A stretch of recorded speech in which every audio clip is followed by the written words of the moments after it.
Ladies and gentlemen, guys and girls, my name is Reavyne and welcome back to my channel. Now, last night there was another Warriors Den live stream, and this one was fairly short in terms of really big stuff, but it was big in terms of, I suppose, data information, you could call it. But before we get into all the data stuff and the state of balance and everything they did for the Season 8, roster and everything, let's go over all the content of the week and all of that. And today's content of the week is, of course, everyone's favorite thing, battle outfits. More fucking battle outfits.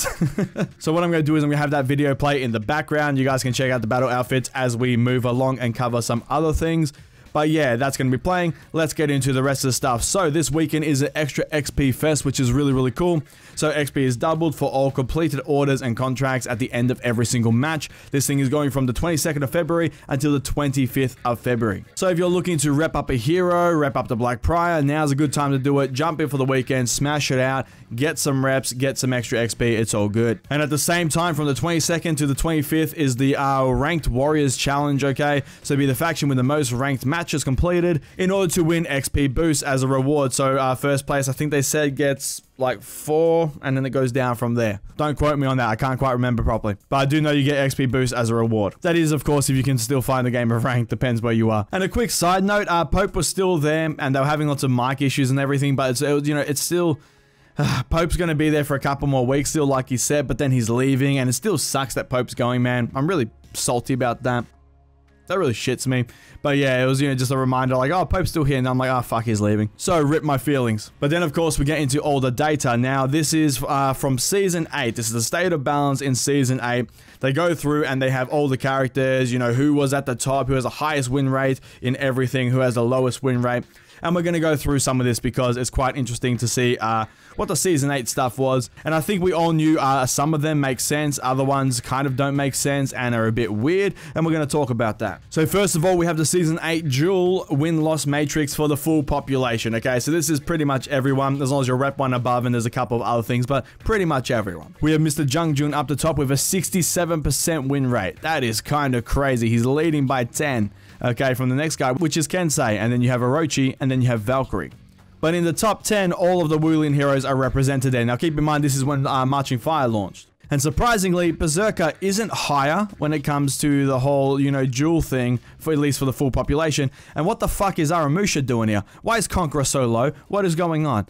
That is really confusing to me, why Conqueror is so low. Aramusha is apparently above Conqueror. That's kind of nuts. And then, of course, down the bottom, we have Warlord, Peacekeeper, and Nobushi. Now, keep in mind, this is just dual full population, but that Aramusha, keep an eye on the Aramusha, and of course, we got the Wulin up here. Because then if we jump across to the same thing, so Season 8, dual win-loss matrix, but this is for Platinum rank and above, it's a little bit different. So, all 4 Wulian heroes are right up there in the top 5. That's kind of a no-brainer. The Wulian are quite fucked. Everyone's been saying that for the longest time. They're crazy. And then, of course, Conqueror has jumped right up there. So he's gone from the middle of the pack all the way up to 2nd place when it comes to duels. When you take full population and platinum rank and above. So that's, expected. But what the fuck is Aramusha still doing here? Aramusha, mate.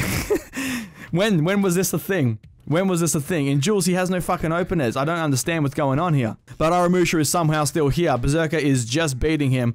Once again, I don't understand. And then, of course, you got Warlord down the bottom, Peacekeeper, Nobushi, then Gladiator. They're all kind of getting fucked down there. But that was for Season 8 dual platinum rank and above. Now we're going to go over to Breach. Now, this is the top 4%. Of course, Jungjun is right up the top. Aramusha is 2nd. What the fuck is going on? I'm really confused. Really confused. Aramusha's, yeah, 2nd. Then you got Nuxia. She's all the way up there.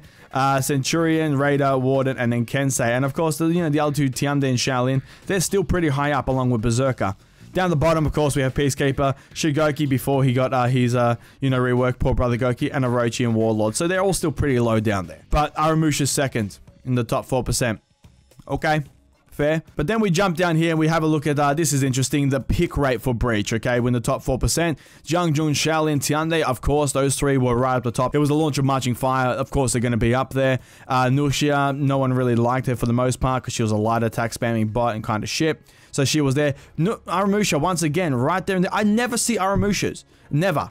Like, I will rarely see an Aramusha, and yet somehow they're being picked a fuckload, they're winning a fuckload, they're high up there. I don't understand where this is coming from. I really don't. Let me know down below in the comment section if you, A, play Aramusha, how well do you do? And secondly, do you see many Aramushas? I would really love to know that. And then we get down to this, and this is where you just completely fucking lose me, okay? Hero win rate, Season 8, Dominion, full population. Jung, not the top, completely fine. Aramusha second. Where? How? When is this happening? I never see fucking Aramushas, and whenever I do, they do okay. If I'm playing an assassin, they blender me, okay? That's because of the fucking, you know, the reactions and the fading guard, everything. Fair enough. But every time I'm playing something that's, you know, can counter, has a solid guard, I usually fuck Aramushas. And yet the win rate percentage is 55.1% in full population Dominion, right? And for Jung it's 56.1%. That doesn't make sense to me. I don't know where this is coming from. Like, really confused. Raiders third? What? I suppose Raiders good in like 4v4 Dominion because he has like the zone and everything, but still, like, it's not like there's Raiders coming out the wazoo. I mean, there's going to be next season when he gets his rework, but like, Jesus Christ. And here is where we absolutely just see pure insanity, right? A complete disconnect from what the data says and community perception, all right? Because if we go down here to the hero win rate, Season 8, Dominion, top 4%. Aramusha is first for win rate. Beating Jung, beating Conqueror. Alright, beating everyone. I don't fucking get it. If that is not the biggest disconnect from, like, the community perception, okay? Because everyone has been saying for the longest time, Aramusha's shit, okay? Not into, yeah, he has some stuff, but all you need to do is block, and you can counter pretty much he's what he starts up with, okay? He also lacks the whole thing to open people up. Now, in 4v4s, he's good at blendering assassins, once again, but when it comes to fighting multiple people, yeah, he can sort of switch between them, but as soon as you block one light attack, it ends his chains. One of the best things Aramusha has is his zone attack, but I don't see that carrying him all the way up to, like, you know, the top percentage, like, as high as he's getting. I'm baffled. The community has been saying his shit. All the data says he's amazing and he's fucking winning everything. I never see them around. Never. When I do, it's like, oh, hey, it's an Aramusha. Like back in the day, whenever I'd see a Kensei, oh shit, there's a Kensei before he got his rework. I'm not gonna lie, it is a little mind-blowing. And I think this is one of the biggest issues that we've had with For Honor just in general, right? Because they have access to all the data on the win rate percentages and everything. So they end up bouncing around that. And of course, they take into account from what they say, other sources and stuff. But end of the day, you have a character, Aramusha, who everyone has been saying, you know, he needs help, he's shit, da-da-da-da-da. And yet it's just not lining up at all with the fucking data that they've been showing here for Season 8. Now, the devs are obviously going to use the data, but if the data's not matching the community perception, all of a sudden we've run into a massive fucking issue because they're going to make changes appropriate to what they're seeing, which is Aramusha's completely fine.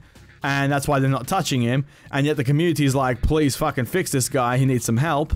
But they're not getting the changes that they're asking for because on the dev side, he's fine. And then, of course, there's anger and everything in between. And then everyone's seeing they're like, what the fuck? And both sides have a failure of communication, essentially. And that leads to the shit show that we've seen in the past with certain heroes when it comes to buffing, nerfing, and so on and so forth. Overall, from a personal experience, I do not agree with Aramusha being so high in all of this, just because, like I said, I barely see the guy. When I'm playing assassins, yeah, they mulch me, but that's more a reflex guard issue and him being so quick than anything else, and we're talking PC here. But overall, I don't have issues with Aramushas, and yeah, I do agree from what people say that he needs a bit of a buff compared to, like, you know, Jung, the Wulin heroes, you know, Black Price, some other heroes. He needs some love there. But if I was to just look at the data purely, he's completely fine. I wouldn't even touch him. And that's, I think, the main issue here. I'd be like, well, look at him. He's up to the second there in the hero win rate for Season 8 full population Dominion.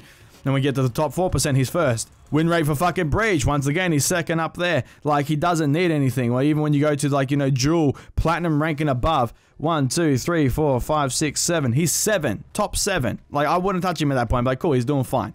But I'd love to see what you all think about this. Do you think that devs should listen more towards community perception? Or do you think they should listen to the raw data more, okay? And see basically, hey, the data says he's fine, so we're not going to touch him, even if the population and the players want something done with him. Because at the end of the day, for me personally, it comes down to fun. And if everyone's saying, oh, you know, he's doing fine, but he's not fun to play, I'd find the way as a dev to try and spice him up to make him more fun while still keeping him at the same power level if the data says he's fine. But that's just my personal opinion. I'd love to hear what you guys think down below when it comes to Aramusha being so goddamn high. And once again, tell me your experience below. And of course, let me know about the Woolien heroes. I think it's about time that, you know, they get looked at a little bit. Maybe just a little bit numbers-wise, not so much like fucking them into the ground, because in every single thing for Marching Fire, of course, they're just right up there, which is expected.